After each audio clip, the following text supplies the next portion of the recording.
Good morning everyone, welcome back to my channel, welcome to another vlog আর এটা হচ্ছে আমাদের Darjeeling a day 2 এই হচ্ছে চা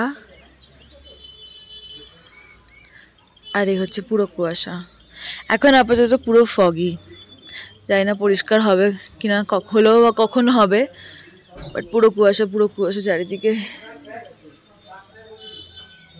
নিচে একটু হলেও কিছু দেখা যাচ্ছিল এখন তো পুরো ঢেকে গেছে এটার নিচে একটা পাইন ফরেস্ট আছে যেটা আমি মানে কি বলবো কালকে অবজার্ভ করেছি কিন্তু এখন ফরেস্ট মনে হচ্ছে পুরো কুয়াশায় ঢাকা যতক্ষণ না ফগ ক্লিয়ার হবে আমি দেখাতে পারবো না বা নিজেও দেখতে পারবো না চলো আজ তাহলে দার্জিলিং সিরিজের ডে 2 দিনটা শুরু করা যাক দিনের শুরুটা যদি নরম তুলতুলে ফুলকো ফুলকো লুচি আলুর তরকারি আর সুজি দিয়ে হয় তাহলে যাত্রার সাফল্যতার মাপকাঠিতে বেশ খানিকটা এগিয়ে গেলাম এটা বলাই বাহুল্য আচ্ছা অনেক তোমাদের পাহাড় ভ্রমণ করলাম এবার একটু ঝর্ণার সাথে পরিচয় করাই জায়গাটার নাম হলো রক গার্ডেন এখানে ভিতরে প্রবেশ করতে গেলে টিকিট কেটে তারপর প্রবেশ করতে হয় এখন বাচ্চাদের মতন ফটো অ্যান্ড সেলফি তোলার আনন্দটা বড়রাও যেন সমানভাবে ভাগ করে নেয় এখানে চলল বেশ কিছুক্ষণ ধরে ফ্যামিলি ফটো সেশন এ নেই তো ওকে ডাক তুই এদিকে আয় আমি এখানে বসে পড়ছি এই রকম সমস্ত বাক্য ব্যয়ের পরে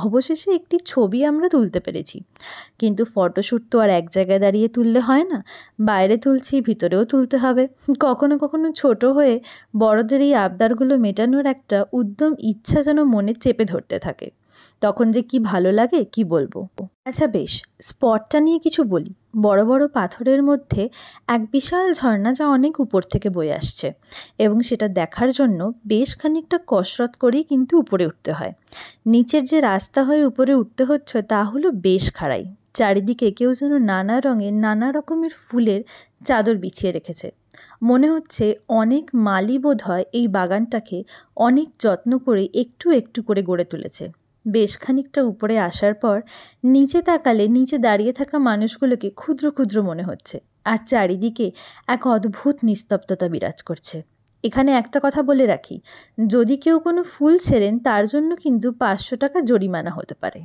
বেশ অনেকটা কুয়াশা থাকার জন্য খুব বেশি ভালো ভিউ না পেলেও জো হে উসমেই কাম চালা লেঙ্গে এবার যাচ্ছি নেক্সট স্পটে এখানে সবাইকে দেখছো লাইন দিয়ে নিয়ে যাচ্ছি এটাই ছিল আমার উপর সবথেকে বড় গুরুদায়িত্ব যে একটা স্পট থেকে আরেকটা স্পটে যাওয়ার যে গাড়ি সেখানে যাওয়ার জন্য সবাইকে লাইন দিয়ে এভাবে সাইডে নিয়ে যেতে হবে এই চলে এলো আমাদের নেক্সট স্পট এটাকে ওরা চলিত ভাষায় গঙ্গা মাইয়া বলে রক গার্ডেনের যে ঝর্ণা সেটারই পুনরাবৃত্তি এইখানে হয়েছে এখানে একটি ঘন জঙ্গল আছে নিচ দিয়ে পাহাড় এবং পাহাড়ের মাঝখান দিয়ে সরু ঝর্ণা বয়ে যাচ্ছে এবং এটাতেও ঢোকার জন্য কিন্তু টিকিট কেটে প্রবেশ করতে হবে এই স্পটটা দেখার জন্য ছোট্ট একটা ব্রিজ অতিক্রম করে নিচে যেতে হয় চারিদিকে বড় বড় পাথরের মধ্যে ঝর্ণার জল শশ শব্দে বয়ে যাচ্ছে নাম না জানা কত সুন্দর সুন্দর ফুল 1 মিনিট চুপ করে থাকলে বিভিন্ন পোকার কোরাস কিন্তু শুনতে পাবে একসাথে আর তার সাথে অদ্ভুত শান্তি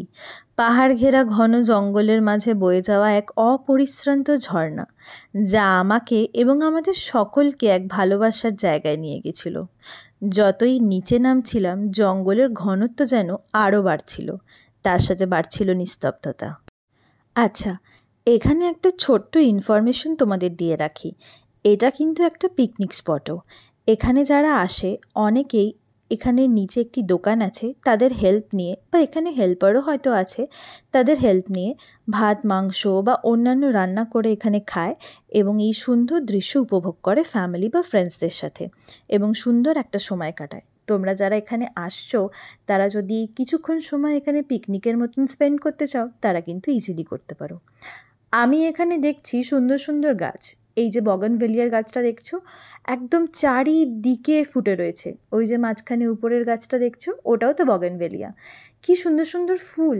এত বড় জায়গা কে দেখে রাখে এই ফুলগুলোকে কে যত্ন করে সত্যি ভাববার বিষয় এখানে নিচে একটা ছোট্ট দোকান ছিল এখানে আমরা একটু চা জলখাবার খেয়ে পরের উদ্দেশ্যে রওনা হলাম এই যে সুন্দর পাহাড়ি চা বাগানের রাস্তা তার সাথে হালকা হালকা কুয়াশা আর তার সাথে হালকা ঝিরিঝিরি বৃষ্টি যেন এক অদ্ভুত রোমাঞ্চ তৈরি করেছে পরবর্তী গন্তব্যে যাচ্ছি আমরা পরবর্তী গন্তব্যের নাম হলো বাতাসিয়া লুপ নামটা কিন্তু আমাদের কাছে বেশ সার্থক বলে মনে হয়েছে। যাওয়ার রাস্তায় বন্ধু কুয়াশা আমাদের বেশ ওয়েলকাম করেছে।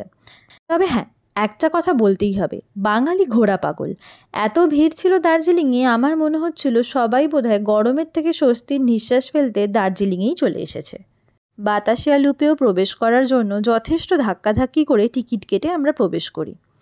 চলো ভিড় অতিক্রম করে তোমাদের বাতাসিয়া লুপের সৌন্দর্য দেখাই।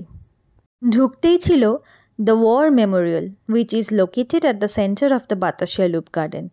এটি তৈরি করা হয়েছিল গোর্খা সোলজারকে রেসপেক্ট জানানোর উদ্দেশ্যে। ছোট থেকে কিন্তু যেখানেই যাই সেখানকার ড্রেস পরে ছবি তুলি, আর এটা তো দ্য ফেমাস বাতাসিয়া লুপ, এখানে করবো না তা কখনো হয়। আমি বরাবরই বড্ড ব্ল্যাক লাভার, তাই ব্ল্যাক ড্রেসটাই বেছে নিয়েছিলাম পরবো বলে। এখানে বেশ সুন্দর করে উনি আমাকে ড্রেসটা পরিয়ে দিচ্ছেন। আর এই ব্ল্যাক ড্রেসের প্রতি যে একটা অদ্ভুত অবসেশন আছে, আমার মনে হয় যেন কোথাও গিয়েই আমাকে ছাড়বে না। যাই হোক, ড্রেসটা পরার পর কেমন লাগছে জানি। এই হচ্ছে আমার ফাইনাল লুক। ওরা এই ড্রেস পরিয়ে দিয়েছে, জাস্ট অনলি 50 রুপিস নিয়েছে, এখানে খুব বেশি চার্জ নিচ্ছে না। 10 to 15 মিনিটস ওরা বলছে আপনারা যান, এদিক ওদিক যান, ছবি তুলুন, রিলস বানান, যা খুশি করুন, 10 to 15 মিনিটস পরে এসে তারপর চেঞ্জ করে নিতে হবে। তো খুব খুব খুব ভালো ব্যবস্থা, আমার তো বেশ ভালো লাগছে। আর আমি পুরো যেহেতু নিজে খুব ব্ল্যাক পছন্দ করি, তাই আমি ব্ল্যাকই পরেছি। এই হচ্ছে আমার ফাইনাল লুক। তোমরা কিন্তু সকলে জানিও কেমন লাগছে, আমার তো বেশ ভালো লেগেছে। এরপর এলো সেই প্রত্যাখ্যিত মুহূর্ত, যা বারবার সবার মুখে শুনেছি, কত ভিডিও রিলস দেখেছি। ফাইনালি নিজের চোখে দেখা সেই এক রাশ ধোয়া ওড়ানো ঝিকঝিক করে ছুটে চলা পাহাড়ি রাস্তার সেই ট্রেন। এটা চড়ার টিকিট আমরা যদিও পাইনি, তাও দেখেই আশ মেটালাম এইবারটা। ট্রেন দেখে যতটা নিজে চার্জ আপ হয়েছিলাম, আমার ফোনটা কিন্তু তখনই চার্জ ডাউন হয়ে গেছিলো, তাই পরের ভিডিওগুলো সব মায়ের ফোন দিয়ে শ্যুট করা। আর দেখতে পাচ্ছ মেলে কত লোক, বাবারে দেখে ভয় আমরা একটা রেস্টুরেন্টে ঢুকি একটু খানিকক্ষণ টাইম কাটানোর জন্য। সবার হাঁটু পাতেও বেশ ভালো ব্যথা হয়েছিল এবং টুকটাক কিছু পেট পুজো করার জন্য। এই রেস্টুরেন্টটার পার্টিকুলার নাম আমার মনে নেই, নাম মনে থাকলে ডেফিনেটলি বলে দিতাম। টুকটাক কিছু খেয়ে আমরা হোটেলের দিকে রওনা হলাম, আর আবার আগের মতন সন্ধ্যাবেলাতে বৃষ্টির দেখা পেলাম। যাই হোক, হোটেলে পৌঁছে ফ্রেশ হয়ে আমি আমার ফেভারিট স্পটে গিয়ে দাঁড়ালাম কিছুক্ষণ।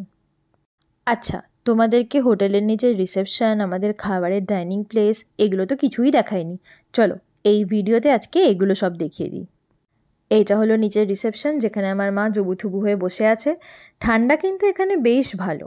আর এই হলো লম্বা স্পেস, যেখানে ওদের রান্নাঘর রয়েছে এবং তার সাথে ডাইনিং স্পেসটাও রয়েছে। এখানে কাকু আমাদের সবার জন্য সযত্নে রান্না করছে। আর এই হলো ডাইনিং স্পেস, যেখানে বসে আমরা খাওয়া দাওয়া করছি।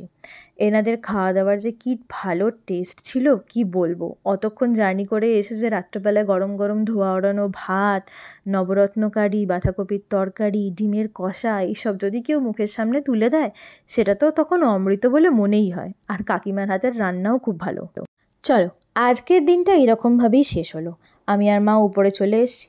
এখানে মা দরজা খুলছে, খুললেই একদম বিছানায় গিয়ে ফ্ল্যাট শুয়ে পড়বো। আজকের দিনের ব্লগটা তোমাদের কেমন লাগলো ডেফিনেটলি জানিও কিন্তু। আরও দিনে আরও কী করেছি সমস্ত নতুন ব্লগে তোমরা আপডেট পেয়ে যাবে। ভালো লাগলে লাইক, শেয়ার, সাবস্ক্রাইব করো এবং একটা কমেন্টও করো। Thank you, good night.